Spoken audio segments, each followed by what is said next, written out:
अमरावती शहर में अत्याधुनिक सार्वजनिक शौचालयों की हालत बदहाल होती जा रही है। इसी को लेकर प्रहार जनशक्ति पार्टी ने आज विरोध प्रदर्शन किया और महानगर पालिका पर उपेक्षा के गंभीर आरोप लगाए।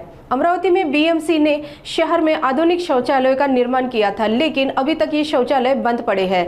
रखरखाव की कमी और गंदगी के कारण ये सुविधाएं उपयोग के लायक नहीं है। प्रहार जनशक्ति पार्टी ने महानगर पालिका की अनदेखी के खिलाफ लॉक टू डोर विरोध प्रदर्शन किया और खुद एक शौचालय का उद्घाटन किया।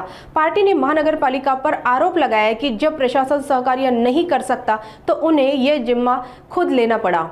स्थानीय नागरिकों ने भी शौचालयों के बंद होने पर नाराजगी जताई और जल्द मरम्मत की मांग की। महानगर पालिका अधिकारियों ने फंड की कमी और तकनीकी कारणों से देरी की बात कही, लेकिन जल्द सुधार का आश्वासन दिया। 100% आंदोलन करू। या लाडक्या बहिणीमुळे महाराष्ट्र राज्याचं सरकार आलेलं आहे, पण अमरावती शहरातल्या ज्या लाडक्या बहिणी आहे यांची व्यवस्थाच नाही आहे। यांच्यासाठी काही शौचालयाची व्यवस्था पूर्ण याच्यात नाही। 2.5-3 करोड रुपये महानगरपालिकेने 2023 मध्ये आष्टीकरच्या काळामध्ये हा पाच जे शौचालय अमरावती शहरात बांधले आणि ते 2.5 वर्षापासून याचं नियोजन नाही, हे बंद होते, याचं लॉक बंद आहे।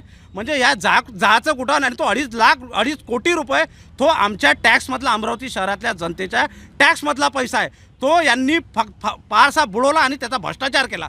म्हणून यापुढे अनेक आंदोलनं या शौचालयाच्या विचार होणार आहे, कारण की याच्यात खूप मोठा भ्रष्टाचार झाला। लाडक्या बहिणीसाठी आम्ही ते त्यांच्या पद्धतीने चालू करून घेऊ आणि त्याची नियमित स्वच्छता झाली पाहिजे। त्याची स्वच्छता जर झाली नाही तर आम्ही इच्छापूर्ण कचरा महानगरपालिकेच्या आयुक्ताच्या घरासमोर फेकल्याशिवाय राहणार नाही।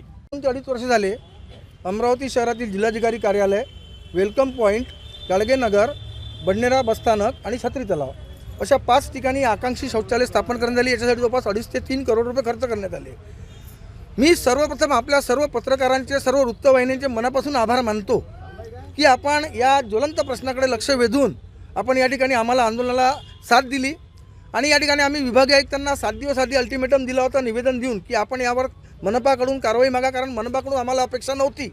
मनपा प्रशासन स्वतःचा भ्रष्टाचार कसा उघड करणार, पण आज 7 दिवस उलटून गेल्यानंतरही मनपा प्रशासनाने आमच्यापैकी कोणालाही भेटण्याचे किंवा बोलून विचारण्याचे साधे सौजन्य दाखवलं नाही। म्हणून आम्ही आज ठरवलं की लाडक्या बहिणींच्या हस्ते आम्ही स्वतः श्रमदान केलं, पूर्ण परिसर स्वच्छ केला, फिनाईल टाकून आम्ही पूर्ण परिसर निर्जंतुक केला आणि लाडक्या बहिणीच्या हस्ते आम्ही आता लोकार्पण या ठिकाणी केलेलं आहे। कारण महिलांची जी मानसिक कुचंबना होते, महिलांची जी शारीरिक कुचंबना होते ती दूर करण्यासाठी माननीय बच्चूभाऊ कडू यांच्या नेतृत्वात प्रहार जनशक्ती पक्ष अमरावती महानगरच्या वतीने आम्ही आंदोलन करत आहोत।